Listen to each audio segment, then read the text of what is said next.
और चलिए इसी पर हम चर्चा की शुरुआत करते हैं और चर्चा करने के लिए सभी मेहमान हमारे साथ यहाँ पर जुड़ चुके हैं। Retired wing commander Praful Bakshi साहब, डिफेंस एक्सपर्ट, वो हमारे साथ जुड़ चुके हैं। तो वहीं retired colonel Shivdan Singh ji, defence expert, वो कुछ देर के बाद हमारे साथ जुड़ेंगे। वहीं जमीर अली देहतो साहब, पत्रकार हैं पाकिस्तान के, वो भी हमारे साथ जुड़ चुके हैं। सलाउद्दीन शोएब चौधरी हैं, पत्रकार हैं बांग्लादेश के, वो भी हमारे साथ जुड़ चुके हैं। आप सभी का बहुत बहुत स्वागत है। सबसे पहले विंग कमांडर प्रफुल्ल बख्शी साहब, आपके पास हम आएंगे। देखिए, जब सत्ता में परिवर्तन हुआ बांग्लादेश के अंदर में, शेख हसीना वहां से वापस चली आई और यूनुस ने जो है वहां पर कमान संभाली, बागडोर जो सरकार की है उसको संभाला।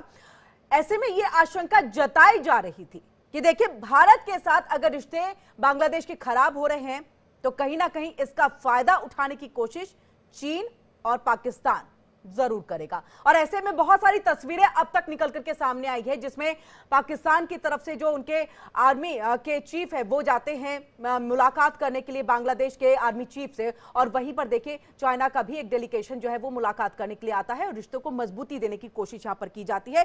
तो भारत के खिलाफ एक तरह से पड़ोसी देशों को चाइना जो है क्या अपने तरफ करके भारत को एक तरह से ठेस पहुंचाने की कोशिश कर रहा है, एक तरह से टारगेट करने की कोशिश कर रहा है?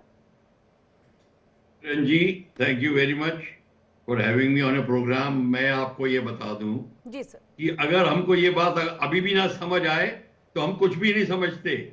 ये तो बेसिक है। अगर मैं चाइना होता तो यही करता। यही है। मेरा दुश्मन भारत है और बांग्लादेश के साथ भारत की रिलेशंस खराब हो रहे हैं। पाकिस्तान तो ऑलरेडी वहां पे है। जैसा मौका फिर कब मिलेगा चाइना को? चाइना ने अपना पूरा जाल बिछा रखा है। पाकिस्तान के ऊपर तो उन्होंने डेट ट्रैप कर ही रखा है। और गदार पोर्ट वगैरह की आपको कहानी तो हम बता ही चुके हैं। वह फिर भी बता रहा हूं कि Pakistan already close to 100 billion debt उसको छा रहा है। लोग 67-70 बोलते हैं, ये अंडरमाइन करते हैं। पाकिस्तान की आर्मी टोटली इन्फ्लुएंस्ड है चाइना से। उधर बांग्लादेश जो है, जिसकी आप जिक्र कर रहे हैं, वो बिल्कुल चाहता है कि वो पहले ही BRI कॉरिडोर सबसे पहले उसे ज्वाइन किया था। पाकिस्तान इधर ज्वाइन किया और उन्होंने उधर ज्वाइन किया। और ये भी बता दूं कि चाइना ने ऑलरेडी सबमरीन बेसिस वहां बना लिए हैं। अगर हम ये इस बात को नजरअंदाज कर रहे हैं तो हम शुतुरमुर्ग हैं। और कोको आइलैंड के ऊपर और जो म्यांमार का है उसके ऊपर चाइना ऑलरेडी घुस गया है। बांग्लादेश लॉजिस्टिक सपोर्ट दे रहा है और सेंट मार्टिन आइलैंड के ऊपर लॉजिस्टिक सपोर्ट बांग्लादेश देगा अगर चाइना घुसता है। वैसे तो अभी अराकान आर्मी वहां पे इंटरेस्ट दिखा रही है। ये सारा का सारा मिलके चाइना ने एक प्लान बनाया है कि उधर से चाइना और पाकिस्तान वे वेस्टर्न साइड से करेगा, वे विद CPEC, और एक फ्रंट वहां बनाएगा और एक बांग्लादेश और चाइना फ्रंट बनाएंगे। भारत तो सिलीगुड़ी कॉरिडोर, जी सर, सिलीगुड़ी कॉरिडोर, किरण जी, हम एक चीज आपसे थोड़ा सा समझना चाहूंगी प्रफुल्ल बख्शी साहब, कि देखिए भारत तो इन सबसे निपटने की अपनी तैयारी जो है कर रहे हैं।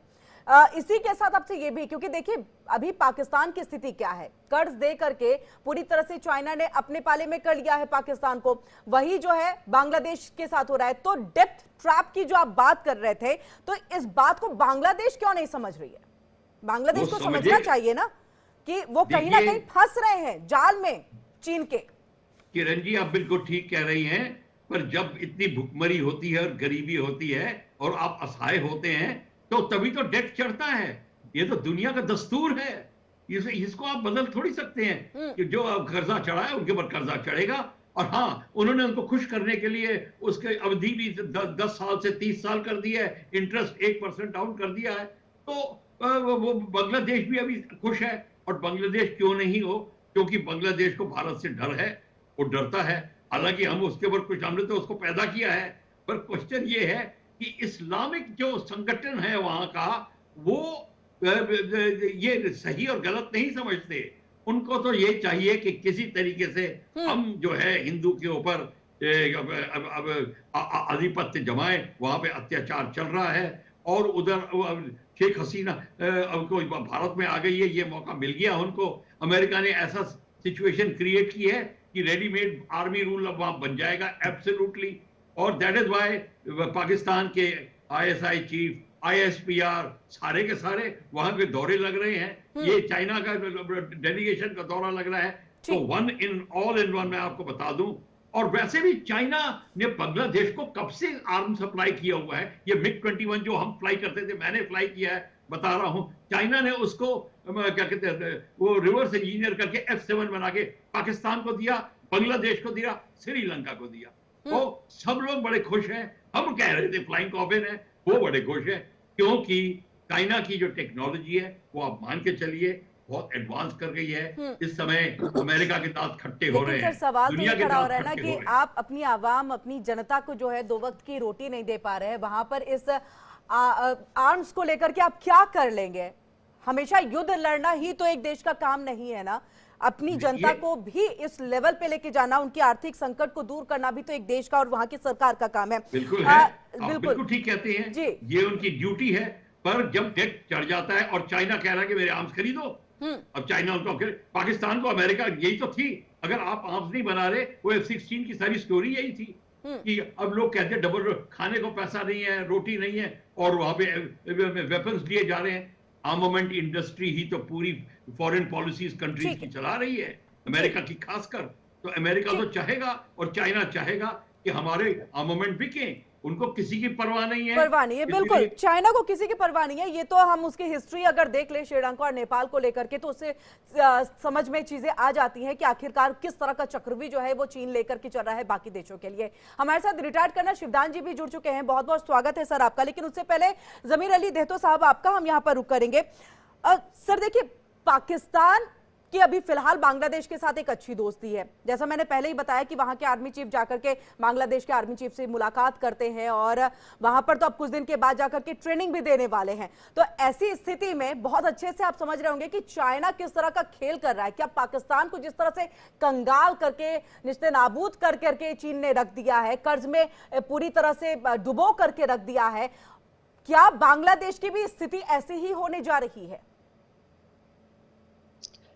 किरण जी देखें, आप अपने एंड पे जो बात कर रही हैं वो अपनी जगह पर है, लेकिन हकायक ये है कि जैसे ही बांग्लादेश में हसीना की सरकार गिरी है तो उसके बाद जो नई सरकार आई है, यकीनी तौर पे उनके, क्योंकि हिंदुस्तान के साथ अच्छे रिलेशन नहीं रहे, तो उन्होंने पाकिस्तान और फिर चाइना की तरफ रुख किया। लिहाजा चाइना भी अपने मफादात को देखते हुए अपने जो दोस्त हैं उनकी मदद करता है, और उसके साथ साथ जो दोस्त ममालिक मदद देते हैं वो भी अपने मफादात को साथ में रखते हुए फिर उनकी मदद ले रहे होते हैं। बुनियादी तौर पे इसमें दोनों देशों का मुश्तरका मफादात है, सिर्फ चाइना का मफाद नहीं है, बांग्लादेश का भी है। और इसी तरह से जैसे जैसे वो पाकिस्तान के करीब आ रहा है तो पाकिस्तान भी उनकी मदद भी कर रहा है, तो साथ में पाकिस्तान अपने मामलात को भी देख रहा है। पाकिस्तान बांग्लादेश की क्या मदद कर पाएगा सर? एक आतंकवाद के अलावे चाइना की तरफ से आर्म्स सप्लाई करवा करके भले ही इतनी मदद कर सकता है, बाकी पाकिस्तान क्या मदद कर पाएगा? देखिए, अगर भारत और बांग्लादेश की दोस्ती अच्छी रही है, रिश्ते प्रगाढ़ रहे हैं शेख हसीना के टाइम में, तो उस वक्त में अर्थव्यवस्था भी बड़ी अच्छी थी, और आज के वक्त की अर्थव्यवस्था देखिए बांग्लादेश की कैसी है। क्या पाकिस्तान अपनी अर्थव्यवस्था जो ठीक नहीं कर पा रहा है, क्या वो बांग्लादेश की अर्थव्यवस्था को ठीक कर देगा? किरण जी देखिए, पाकिस्तान की इतनी बुरे हालात में भी जो पोजीशन है वो आपको ये मानना पड़ेगा कि पाकिस्तान इस खित्ते का बड़ा अहम मुल्क है। उसके साथ साथ चाइना भी इस खित्ते का बड़ा अहम मुल्क है, और चाइना की जो इस वक्त पोजीशन है वो यकीनी तौर पे अमेरिका से अगर आगे नहीं है तो अमेरिका के बराबर तो आ गई है। लिहाजा इस वक्त पावर बैलेंस करने की जरूरत है पाकिस्तान को बांग्लादेश के साथ। और चाइना तो पहले ही पाकिस्तान के साथ उसके बड़े अच्छे रिलेशन है, लेकिन अब चाइना बांग्लादेश के साथ भी अच्छे रिलेशन बना रहा है। तो यकीनी तौर पे मुझे ऐसा लगता है कि बांग्लादेश अमेरिका से निकल के अब चाइना की जो एक लाइन है उसकी तरफ आ रहा है, और इस तरह से बांग्लादेश अपने इंटरेस्ट को सेव करेगा, पाकिस्तान अपने को सेव करेगा, चाइना अपने को सेव करेगा। बुनियादी तौर पे यहाँ पर जिस तरह आप इशारा कर रही है, मेरा ये ख्याल है कि इन तीनों देशों की जो सूरत हाल है वो सिर्फ अपने अपने मामलात को सीधा करने की पोजीशन में है। वो हिंदुस्तान की तरफ, जैसे एक आपने कहा जो चिकन नेक है, उसकी तरफ चाइना, पाकिस्तान या फिर बांग्लादेश की कोई नज़रें, मेरे हिसाब से उस तरफ पाकिस्तान, चाइना या बांग्लादेश की नज़रें नहीं है। बुनियादी तौर पे बांग्लादेश में अचानक जो इमरजेंसी सूरत हाल हुई कि हसीना की सरकार जाने के बाद अब यूनुस ने जैसे मुल्क संभाला है, तो यकीनी तौर पे उसको बहुत सारे चैलेंजेस भी हैं। तो वो अपनी पोजीशन को मुस्तहकम करने के लिए चाइना के करीब जा रहे हैं, उसके साथ साथ वो पाकिस्तान के करीब भी आ रहे हैं, क्योंकि पाकिस्तान और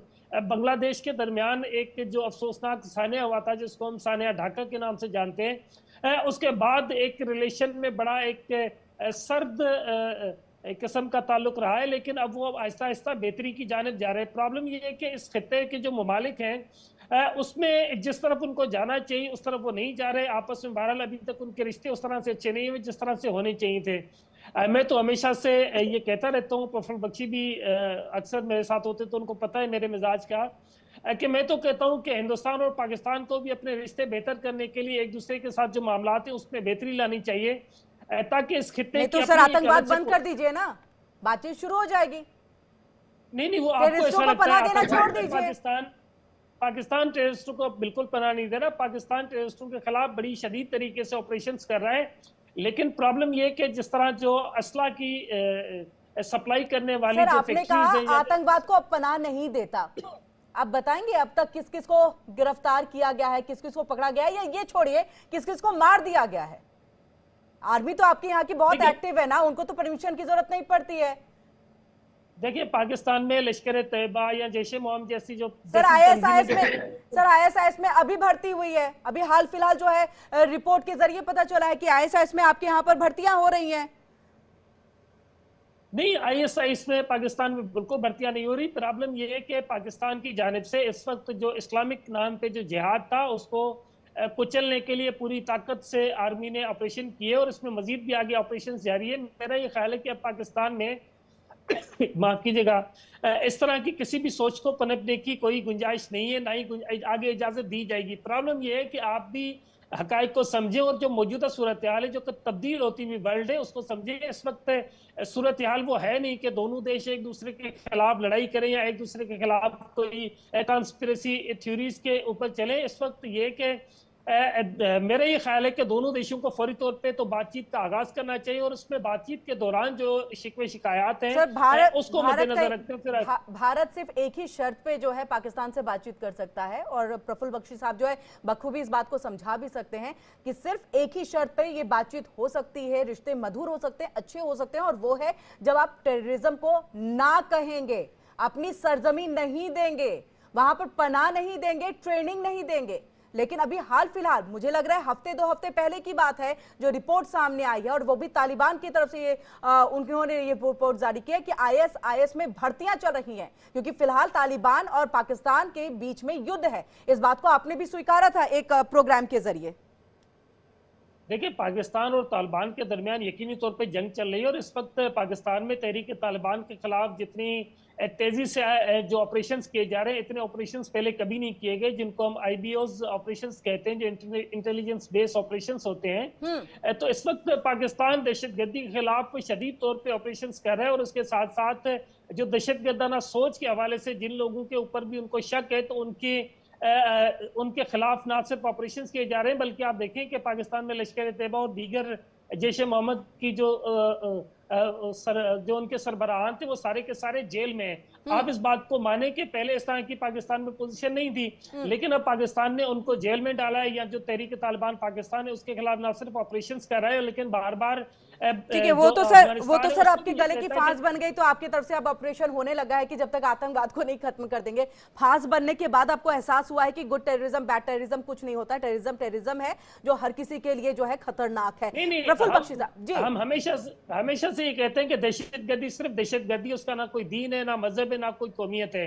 प्रफुल्ल बख्शी मेरा ख्याल है आपको इस बात के बारे में बताएंगे कि मैं हमेशा से बिल्कुल हम चाहेंगे कि सर कितने एग्री हैं प्रफुल्ल बख्शी साहब, सर आप कितने एग्री हो रहे हैं कि पाकिस्तान कभी भी दहशतगर्दों को जो है पनाह नहीं देता, और कहीं ना कहीं अब उसके खिलाफ जो है सीधे उनको निश्चिताबूद करने के लिए कोशिशें हो रही हैं?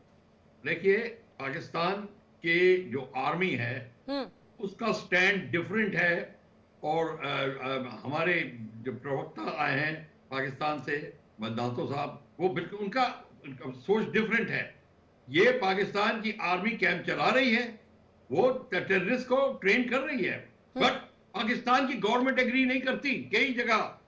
यहां तक कि यही प्रॉब्लम आई थी इमरान खान के साथ में, यही प्रॉब्लम है उनकी जनता के साथ में।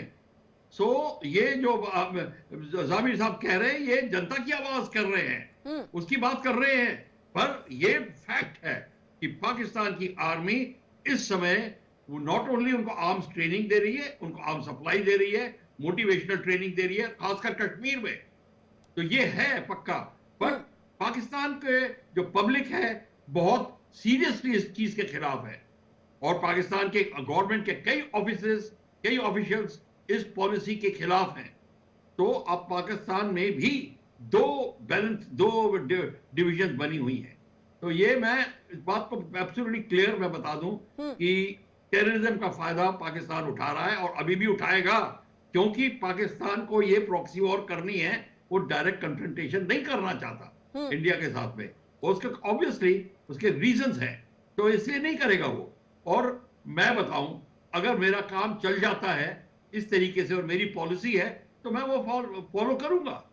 तो ये आर्मी जो कर रही है पाकिस्तान की वो करती रहेगी, उसके लिए कोई दो आपके पास चारा नहीं है। इंडिया यही कर सकता है कि अगर पाकिस्तान ज्यादा टेररिस्ट का ऑपरेशन करे तो हमको कोई एक और फ्रंट खोलना पड़ेगा ताकि उनका प्रेशर हट जाए, और जब वो ठीक हो जाएंगे we'll be back to normal, क्योंकि we are not interested in fight with Pakistan. ये दोनों कंट्रीज के लिए ही हानिकारक है। तो मैं इस बात से एब्सोल्युटली क्लियर हूं। और बांग्लादेश को उकसाने का बात ये है, चाइना के प्रेशर में ये काम हो रहा है। चाइना ने कहा है कि आप इस्लाम का सहारा लेकर ये काम कार्रवाई करिए, और इसलिए बांग्लादेश में इस समय इस्लाम का सहारा लेकर कर रहे हैं। ये तो मैं कई टेलीविजन में तो बांग्लादेश के मुल्ला एलिमेंट के साथ बैठ के ये बात की है मैंने। वो कह रहे, वो ओपनली कहते हैं कि आपने शेख हसीना को पनाह दी है तो हम आपके हिंदुओं को मारेंगे बांग्लादेश में, on television. Can you beat it? ये भी बोल सकता है कोई? तो ऐसी बातें हो रही हैं। तो ये बात मान के चलिए किरण जी कि ये पाकिस्तान की आर्मी इतनी जल्दी नहीं रास्ते पे आएगी। जी बिल्कुल। प्रफुल्ल बख्शी साहब, ये तो हम देखिए पाकिस्तान की बात कर रहे हैं कि बातचीत होनी चाहिए, क्योंकि जमीर सर ने जो है इस बात को यहाँ रखा कि बातचीत दोनों देशों के बीच होनी चाहिए। क्यों नहीं हो रही है, इसकी मुख्य वजह ये है। लेकिन इससे हम आपसे एक समझना चाहेंगे, क्योंकि देखिए बांग्लादेश की अभी अर्थव्यवस्था की हालत जो है बहुत खराब है, खाने के लिए पैसे तक नहीं, रोटी नहीं, क्योंकि बहुत सारी चीजें जो है भारत से निर्यात होती थी वहां पर, और अब देखिए वो सारे व्यापार जो है फिलहाल बंद पड़े हुए। भारत को देखिए नुकसान है, लेकिन इस नुकसान को हम झेल सकते हैं। लेकिन बांग्लादेश की अगर हम बात करें तो बांग्लादेश कब तक इस चीजों को झेल पाएगा? वहां पर अगर अपनी आवाम के पेट को नहीं भर पाएगा तो क्या ये सारे दोस्त जो दोस्ती का मुखौटा पहने हुए हैं वो यहां पर काम कर पाएंगे? क्योंकि चाइना का तो यही काम ही है ना कि कर्ज दो और कब्जे में करो। श्रीलंका, नेपाल सब है सामने में, इवन पाकिस्तान तक है एग्जाम्पल के तौर पर। पाकिस्तान की तो उदाहरण दे चुके हैं जी। ये है बेसिकली चाइना उनको टोटल सप्लाई करेगा। आप मत सोचिए कि चाइना ये एक्सेप्ट कर लेगा कि इतनी भुखमरी हो गई है कि बांग्लादेश लड़ने को तैयार नहीं है। वो उनको और देगा पैसे, वो किसी तरीके से देगा, वो ग्रांट करेगा, लोन थोड़ी ग्रांट आएगा उसके पास में। और इस्लामिक संस्थाएं हैं मिडिल ईस्ट में, वो देंगी पैसा। आप ये मत सोचिए कि चाइना और पाकिस्तान के ऊपर डिपेंड करते हैं ये। तो ये आपको बात मान के चलिए, जैसे कि क्रिश्चियनिटी पैसा सप्लाई कर रही है नेपाल को तो कन्वर्जन के लिए तिब्बत में, एग्जैक्टली वो यही करेंगे। तो इसमें कोई पैसे की कमी नहीं होगी। चाइना के पास इनफ मनी है टू कंटिन्यू। तो बांग्लादेश अगर ये कहेगा कि मैं इतना गरीब हूं, नहीं लड़ सकता, वो नहीं होने देगा चाइना। चाइना अपनी बात पे अड़ा रहेगा और ये काम चला के रहेगा, क्योंकि इसी से चाइना को फायदा हो रहा है। और इससे ये समझे कि ये फायदा खासतौर से चिकन नेक को लेकर के है, क्योंकि बांग्लादेश और सिलीगुड़ी जो एरिया है वहीं पर ये चिकन नेक है और बांग्लादेश से काफी सटा हुआ है। काफी सारे जो नेपाल है या फिर हम भूटान की बात कर ले, ये चिकन नेक से जुड़ा हुआ है। तो इसका फायदा जो है वो चाइना को होगा और कहीं ना कहीं उसी पे कब्जा करने की खास कोशिश है ये बांग्लादेश को अपनी तरफ करके, उस पर कब्जा करके और उसको इस तरह से कर्ज में डुबो करके। ये बेसिकली चाइना बांग्लादेश को एक प्रॉक्सी फोर्स की तरह तैयार कर रहा है। चिकन नेक चाइना के लिए बहुत इंपॉर्टेंट है। मैं तो वहां ऑपरेट कर चुका हूं, मुझे पता है एग्जैक्टली। सिलीगुड़ी बड़ा नैरो कॉरिडोर है। जब हमारा एयरक्राफ्ट एरोबैटिक करता था तो हम दूसरे के बॉर्डर में चले जाते थे। तो ये तो बात आप मान के चलिए, वो बहुत ही स्ट्रेटेजिकली इंपॉर्टेंट है चाइना के लिए, और वो बांग्लादेश से प्रेशर डलवाएगा जब वो ऑपरेट करेगा। तो बांग्लादेश को भी चिटागोंग ट्रैक में, हिल ट्रैक में इत्यादि जो सारा का सारा वहां प्रेशर और बढ़ाएगा। तो ये बांग्लादेश की बात जो आप चिकन नेक की बात कर रहे हैं बिल्कुल सही है। ये चाइना चाहता है और इस समय पाकिस्तान का इंटरेस्ट चिकन नेक में ऑफ कोर्स नहीं है, जैसे कि आपको जाहिर जमीर साहब ने ऑलरेडी बता दिया है कि वहां पे पाकिस्तान का इंटरेस्ट अपना चाइना के साथ अलग है। पर वो अलग जो हम डिस्कस कर चुके हैं, वो प्रॉब्लम्स और हैं जो और पाकिस्तान की जनता चाइना से खफा है। वो कौन हैप्पी है पाकिस्तान से? Majority of youth, majority of public वो चाहती है चाइना का मगरो लत्थे नहीं लथरा, मगर मगरो लथा हो सुनो। तो एक प्रॉब्लम हो रही है उनको। तो ये आप एक बात मान के चलो किरण जी कि इस समय चाइना की पॉलिसी एब्सोल्युटली क्लियर है, वो पाकिस्तान और बांग्लादेश को उकसाता रहेगा, बांग्लादेश को ईस्ट में, ताकि प्रेशर कम हो, ताकि जब वो अपने लॉन्च करेगा लद्दाख से अरुणाचल तक का फ्रंट खोलेगा, बांग्लादेश नीचे से खोलेगा फ्रंट, ताकि that is why they want to put us under pressure और बांग्लादेश को रेडी कराना है।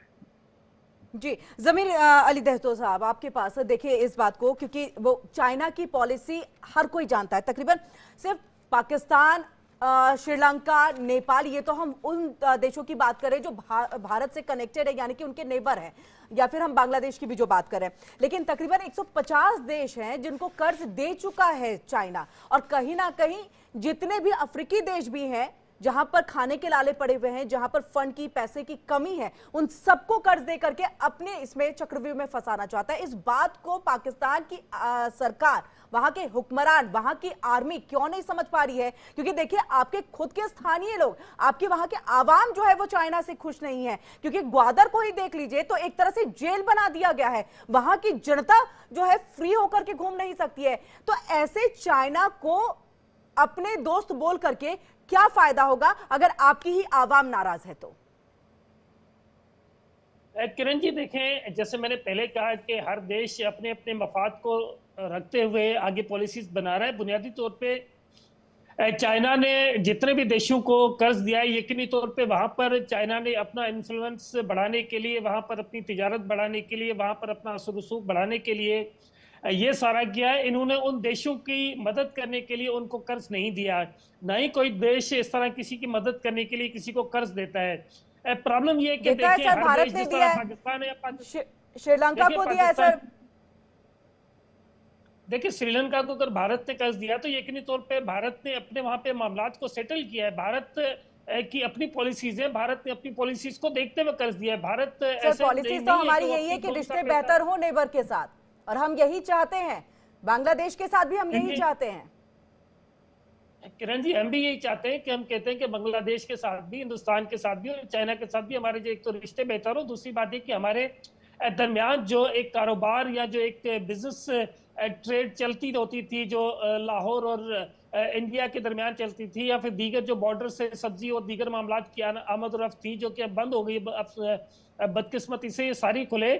मैं ये कह रहा हूं कि जैसे पाकिस्तान अगर चाइना के करीब जा रहा है तो चाइना के यकीनी तौर पर चाइना अपने इंटरेस्ट को सेव करते हुए पाकिस्तान में इन्वेस्टमेंट कर रहा है, लेकिन पाकिस्तान भी अपने फायदे को देखते हुए उन सारी पॉलिसीज को आगे लेकर चल रहा है। प्रॉब्लम ये कि दोनों देश लेकिन जमीर साहब आप अपने बेनिफिट की बात कर रहे हैं, पाकिस्तान की पॉलिसी की बात कर रहे हैं, चाइना के करीब जाने से क्या बेनिफिट? अगर आपके लोग ही खुश नहीं है तो, अगर आपके लोग ही जेल महसूस कर रहे हैं तो, अगर चाइना आपको यह कह रहा है कि हम अपनी सुरक्षा के लिए अपने सैनिकों को तैनात करेंगे, तो आप समझ सकते हैं कि ग्वादर की और वहां की बलूचिस्तान की जनता का क्या कुछ होगा। तो यहां पर पाकिस्तान के हुक्मरानों को समझना होगा ना कि अगर हमारी आवाम ही नहीं खुश है इस पॉलिसी से, इस तरक्की से, तो क्या फायदा उस तरक्की का?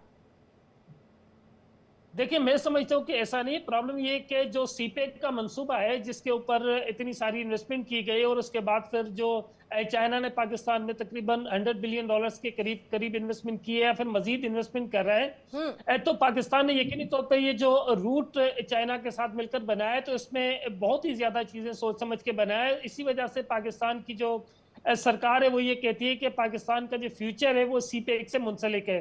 दूसरी बात ये है कि जो पाकिस्तान का सबसे बड़ा और अहम पोर्ट है गवादर पोर्ट, उस गवादर पोर्ट की भी इंतहाई अहमियत है, जिस वजह से पाकिस्तान में जो इकोनॉमिकली कंडीशन है वो यकीनी तौर पर बड़ी बेहतर होगी। इससे पाकिस्तान को माशी तौर पे बहुत फायदा होगा।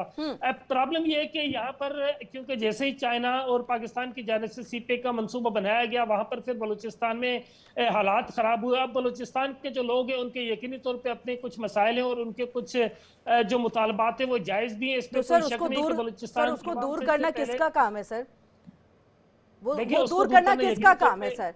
मतलब ये देखिए कि बड़ी बात, देखिए सीपेक की जो बात हो रही है वो बहुत अच्छी बात है। ग्वादर में जो एयरपोर्ट रेनोवेट करके उसको बेहतरीन बनाया गया वो भी अच्छी बात है। बंदरगाह भी जो रेनोवेट किए गए वो भी बहुत अच्छी बात है। ये सारी बहुत अच्छी बातें हैं और पाकिस्तान के बेनिफिट के लिए है कि चलिए आपका इतना बड़ा एक एयरपोर्ट जो है वो भी आपके देश का पहला इतना बड़ा एयरपोर्ट तैयार हुआ है, अच्छी बात है। लेकिन आवाम के लिए क्या सर? आवाम को फिर कौन समझाएगा, कौन बताएगा कि यह आपकी बेहतरी के लिए? आपने तो ग्वादर को दुबई बनाने का सपना दिखाया, लेकिन दुबई नहीं, वो तो कह रहे हैं कि जेल बन गया, हम तो जेल में रह रहे हैं।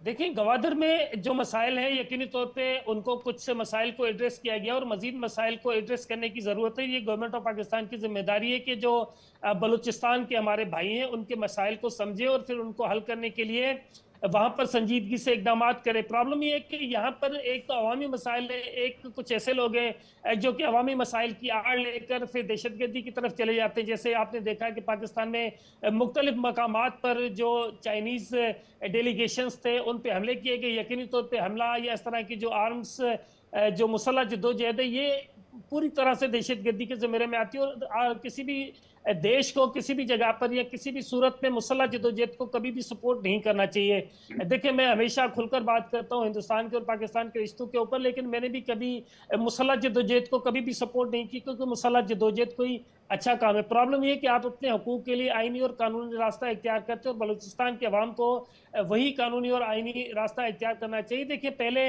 जैसे भी उस पार्टी की जब गवर्नमेंट आई थी 2008 में, तो उन्होंने हुकूक बलूचिस्तान के नाम से एक प्रोग्राम दिया था। उसके बाद आहिस्ता आहिस्ता बलूचिस्तान की तरक्की और दीगर मामलात के हवाले से जो वफाकी हुकूमत है वो भी उनकी मदद कर रही है और बलूचिस्तान में जो बलूचिस्तान की प्रोविंशियल गवर्नमेंट है वो भी काम कर रही है। लेकिन होता ही है कि यहाँ पर दो चीज़ें बदकिस्मती है पाकिस्तान की, कि यहाँ पर एक तो जब भी किसी भी प्रोजेक्ट के लिए या किसी प्रोग्राम के लिए कोई बड़ा पैसा आता है तो उसमें फिर करप्शन का एलिमेंट सबसे ऊपर आ जाता है। दूसरी बात यह कि जब कोई तरक्याती मंसूबा बनता है तो वहाँ पे फिर प्रॉक्सी वार शुरू हो जाती है जो कि उसके तमाम जो समरात है उनको ज़ाया कर देती है और आवाम के लिए एक नए मसाइल को जन्म देती है। ये बहुत बड़ी बात जमीर अली साहब आपने कही है यहाँ पर, और बहुत भी बेबाक तरीके से। देखिए करप्शन और प्रॉक्सी वॉर जो है ये बहुत सारे मसले जो हैं वो खड़े हो जाते हैं किसी भी डेवलपमेंट में, खासतौर से। प्रफुल्ल बख्शी साहब आपका हम ये समझना चाहेंगे, देखिए जिस तरह से पाकिस्तान की स्थिति है वहां पर बीएलए ने चाइना के लोगों के ऊपर में, वहां के इंजीनियर्स पे हमला किया। उसके बाद देखिए चाइना ने कहा है कि हम यहां पर अपनी सेना रखना चाहते हैं, जिसके लिए पाकिस्तान ने नकार दिया, क्योंकि अमेरिका से भी नाराजगी का एक डर जो है वो पाकिस्तान को रहा है हमेशा। तो ऐसे में क्योंकि पाकिस्तान ये चीन के जो कोई भी अधिकारी हैं वो एयरपोर्ट के उद्घाटन के वक्त में नहीं पहुंचे, ये एक बड़ा क्वेश्चन है कि अब आने वाले वक्त में क्या होगा। सीपैक को लेकर के भी चाइना ने धमकी दे दी है। क्या बांग्लादेश भी अब इसी की राह पर चलता हुआ दिखाई दे रहा है कि वहां पर भी प्रॉक्सी वॉर जो है वो अब आगे के वक्त में और भी ज्यादा देखने को मिल जाएगा? वहां पर भी जो है करप्शन जैसी स्थिति आ जाएगी, क्योंकि जहां के आर्थिक हालात सही नहीं होते हैं, जहां पर आप दूसरे देशों के ऊपर फंड को लेकर के जो है या आईएमएफ के ऊपर में फंड को लेकर के जो है डिपेंडेंट हो जाते हैं, तो कहीं ना कहीं वो अपने मंसूबे जो है वो उस देश पर थोपना शुरू कर देते हैं। तो क्या बांग्लादेश की स्थिति भी यही होने वाली है? एब्सोल्युटली राइट किरण जी, आप जो कह रही हैं बांग्लादेश की स्थिति वैसे हो गई है। वे हम ये एक्चुअली हम ये उसको थोड़ा अंडर प्ले करने की कोशिश कर रहे थे, probably as a policy. Bangladesh की स्थिति वैसे हो गई है, Chinese are calling the shots already there, और जैसे कि उन्होंने बेसिस लेने शुरू कर दिए। और यही नहीं, उन्होंने जॉइंट प्लान बना रहे हैं थाईलैंड के साथ में, जो लेक अंदर से जो कनाल को कनेक्ट कर रहे हैं for opening into sea to help Chinese avoid the Malacca strait. वो भी बांग्लादेश उनके साथ में पूरा खेल रहा है और उनको टेक्निकल सप्लाई करेगा, मैन पावर सप्लाई करेगा। ये सारी की सारी चीजें जो हैं पाकिस्तान ने चाइना ने बांग्लादेश को टोटली अंडर कंट्रोल कर दिया है। अब एक और बात यह है कि उनको और डेट देगा। देखो अब हमने यही कर दिया, उन्होंने पीरियड एक्सटेंड कर दिया 3 गुना और 2 गुना इंटरेस्ट कम कर दिया। और क्या यही करेंगे? और भी करेंगे, और भी इजी लोन्स देंगे उनको, पर देंगे जरूर। ये भी आप मान के चलिए और पर ऐसी बात है कि बिल्कुल, उन्हें बांग्लादेश तो प्रफुल्ल बख्शी साहब एक जमीन चाहिए जहां से वो आतंक जो है उसको फैला सके, जहां से अपना फायदा या व्यापार जो है वो सब चीजों को कर सके। और मुझे लग रहा है बांग्लादेश जो है भारत के इधर से होता हुआ है और कहीं ना कहीं इसका बेनिफिट जो है वो चाइना को बहुत ज्यादा होगा। सर, एक सवाल बहुत मेरे जहन में आ रहा था, क्योंकि देखिए जब बांग्लादेश में हिंदुओं के ऊपर में अत्याचार हो रहा था तो उस वक्त भी हम लगातार इस तरह के प्रोग्राम्स कर रहे थे, और उस वक्त में जब मेजर जनरल शिवाजी से या फिर दत्ता सर इन सबसे बातचीत हो रही थी तो हमने कहा था कि क्या अब भारत को बांग्लादेश के खिलाफ एक पुरजोर तरीके से एक आर्मी को यहां पर अलर्ट कर देना चाहिए कि अब उनकी जरूरत आने वाली है। तो उन्होंने कहा था कि हमें अपने नेबर के साथ जो है बहुत सोफिस्टिकेशन के साथ जो है वो काम करने की जरूरत है कि आगे आने वाले टाइम में रिश्ते खराब भी ना हो, बेहतर तरीके से चल सके। हम नाराज नहीं कर सकते या आर्मी का हम यहां पर सहारा नहीं ले सकते। लेकिन अब जब चाइना वहां पर स्टेप इन कर गया है तो क्या भारत को अब कोई और स्टेप उठाने की और स्ट्रॉन्ग स्टेप उठाने की जरूरत है? किरण जी, आप मान के चलिए वो स्टेप्स ऑलरेडी लिए जा रहे हैं। जब उनको हमारी एडवाइस की जरूरत नहीं है। इस समय उनको पता चल गया है कि लेवल ऑफ थ्रेट क्या है, पूरी परसेप्शन उनकी क्लियर है। बट वो इस तरह नहीं करेंगे कि वो नगाड़े बजाने शुरू कर दें और कि हम लोग हमला कर रहे हैं। नहीं, वो आराम से देखेंगे कि क्या कहाँ हो रहा है, पूरी पूरी उसको स्टडी करेंगे। और ये मैं आपको आश्वासन देता हूं, आई एश्योर यू कि ये भारत की रेडीनेस पूरी हो गई है। उन्होंने देख लिया गेम क्या है और उनको अब पढ़ाने की जरूरत नहीं है। पर इट इज गुड कि आप मीडिया की रिस्पॉन्सिबिलिटी आप निभा रहे हैं कि एटलीस्ट ये सबको वार्न करने की जरूरत है कि this has to be there, और स्टेप्स लिए जा रहे हैं। चाइना को भी पता है कि भारत क्या स्टेप्स ले रहा है और हमको भी पता हम क्या ले रहे हैं और हमारा जो कॉर्ड में जाने का मतलब क्या है और सारी की सारी चीजें हैं। किस तरीके से अब बांग्लादेश के ऊपर भी प्रेशर आएगा, देख कॉर्ड कंट्रीज करेंगी कि अगर उसने चाइना को ज्यादा अहमियत दी तो बांग्लादेश को प्रॉब्लम खड़ी हो जाएगी उन कंट्रीज के साथ में, which includes America, includes Australia, Japan, India, और अब 4 कंट्रीज और ज्वाइन कर रही है इंक्लूडिंग इंडोनेशिया, वो भी बन रही है कॉर्ड प्लस। तो ये सारा का सारा बांग्लादेश को प्रेशर में डालेगा। बांग्लादेश ध्यान रखेगा कि ज्यादा से ज्यादा इससे ज्यादा कदम ना उठाए। उनका उठाएगा तो बांग्लादेश के लिए बहुत प्रॉब्लम होगी। फिर बहुत सारे मिलिट्री एक्शन जब स्टार्ट होता है वो छोटी मोटी चीज पे नहीं होता, वो होता है जैसे 71 की वॉर में मिलियंस ऑफ रिफ्यूजीज आ रहे थे और कितना रेप हो रहा था औरतों बच्चों का। तो वो जो स्थिति आती है बहुत उसमें आती है। इतनी जल्दी फौज अंदर नहीं आएगी, but military operation strikes, surgical strikes वगैरह होती रहेंगी, इवन एयर स्ट्राइक्स होंगी, वो चलती रहेंगी, उसमें कोई दो राय नहीं है। बहुत बहुत शुक्रिया विंग कमांडर प्रफुल्ल बख्शी साहब और जमीर अली साहब आपका हमारे साथ यहाँ पर जुड़ने के लिए और ये तमाम बातचीत करने के